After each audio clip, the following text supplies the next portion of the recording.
સૌ પ્રથમ આપ સૌ મિત્રોને જય શ્રી રામ। મિત્રો આજના આ વિડીયોમાં આપણે જાણીશું મોબાઈલમાં પીડીએફ કઈ રીતના બનાવવું। હા મિત્રો, તમે તમારા મોબાઈલમાં કોઈ પણ ફોટાને પીડીએફ બનાવવા માંગો છો તો આ વિડીયો તમારા માટે। આ વિડીયોના માધ્યમથી આપણે જાણીશું કોઈ પણ ફોટાનું પીડીએફ કઈ રીતના બનાવવું। તો ચાલો આપણે વિડીયો પર આગળ વધીએ। સૌ પ્રથમ તમારા મોબાઈલમાં પ્લે સ્ટોર એપને ઓપન કરી લેવાની છે। જેવા તમે પ્લે સ્ટોર એપને ઓપન કરશો એટલે મિત્રો આગળ આવું પેજ આવશે। તો મિત્રો અહીંયા તમારે સર્ચના ઓપ્શન પર ક્લિક કરી લેવાનું છે। સર્ચના ઓપ્શન પર ક્લિક કર્યા પછી અહીંયા સર્ચ એપ લખેલ છે ત્યાં ક્લિક કરી લેવાનું છે। એના પર ક્લિક કર્યા પછી તમારે અહીંયા લખીને સર્ચ કરવાનું છે ઇમેજ ટુ પીડીએફ।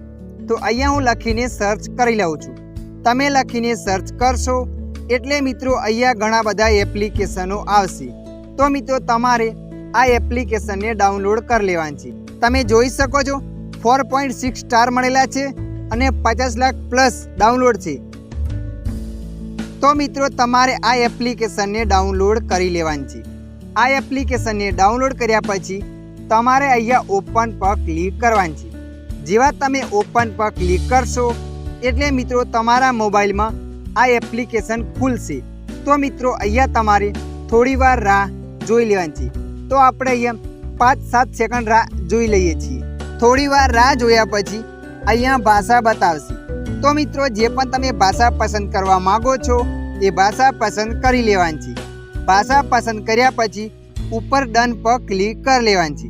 ઉપર ડન પર ક્લિક કરશો એટલે મિત્રો આગળ આવું પેજ આવશે। તો મિત્રો કોઈ પણ ફોટાને તમે પીડીએફ બનાવવા માગો છો તો તમારે અહીંયા આ ઓપ્શન પર ક્લિક કરી લેવાનું છે। એ ઓપ્શન પર ક્લિક કરશો એટલે તમારા મોબાઈલમાં જેટલા પણ ફોટા હશે બધા ફોટા અહીંયા બતાવશે। તો આપણે અહીંયા કોઈ એક ફોટાને સિલેક્ટ કરી લઈએ છીએ। તો મિત્રો આપણે અહીંયા આ ફોટાને પસંદ કરી લીધો। ફોટા પર ક્લિક કરશો એટલે આગળ આવું પેજ આવશે।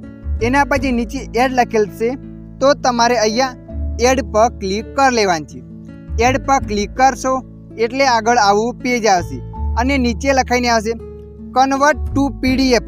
તો મિત્રો અહીંયા તમારે ક્લિક કરી દેવાની છે। એના પર ક્લિક કરશો એટલે અહીંયા ફાઇલનું નામ બતાવશે।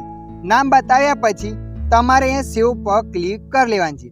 સેવ પર ક્લિક કરશો એટલે તમારા મોબાઈલમાં એક એડ આવશે। તો મિત્રો એ એડને તમારે અહીંયાથી રિમૂવ કરી લેવાની છે। એડને રિમૂવ થયા બાદ આગળ આવું પેજ આવશે। તો અહીંયા થોડી વાર રાહ જોઈ લેવાની છે। થોડી વાર રાહ જોયા પછી અહીંયા લખાઈને છે શેર।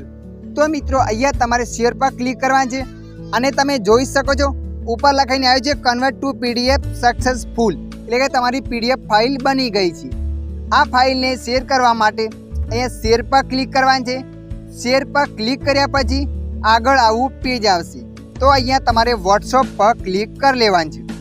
વોટ્સઅપ પર ક્લિક કર્યા પછી તમે જે પણ વ્યક્તિને પીડીએફ ફાઇલ મોકલવા માગો છો તે વ્યક્તિનો કોન્ટેક્ટ નંબર ઓપન કરી લેવાનો છે। કોન્ટેક્ટ નંબર પર ક્લિક કર્યા પછી અહીંયા એરો પર ક્લિક કરવાનું છે। એરો પર ક્લિક કર્યા પછી અહીંયા ફરીથી એરો પર ક્લિક કરવાનું છે એટલે એ વ્યક્તિને પીડીએફ ફાઇલ સેન્ડ થઈ જશે। તમે જોઈ શકો છો અહીંયા પીડીએફ ફાઇલ સેન્ડ થઈ ગઈ છે। તો મિત્રો આશા રાખું છું આ વિડીયો તમને પસંદ આવ્યો હશે। તમે પણ તમારા મોબાઈલમાં આવી રીતે પીડીએફ ફાઇલ બનાવી શકો છો। આ વિડીયોમાં થોડુંક પણ કંઈક જાણવા મળ્યું હોય તો વિડીયોને લાઈક કરી દેજો અને આવા માહિતીવાળા વિડીયો જોવા માટે અમારી ચેનલને સબસ્ક્રાઈબ કરી લેજો।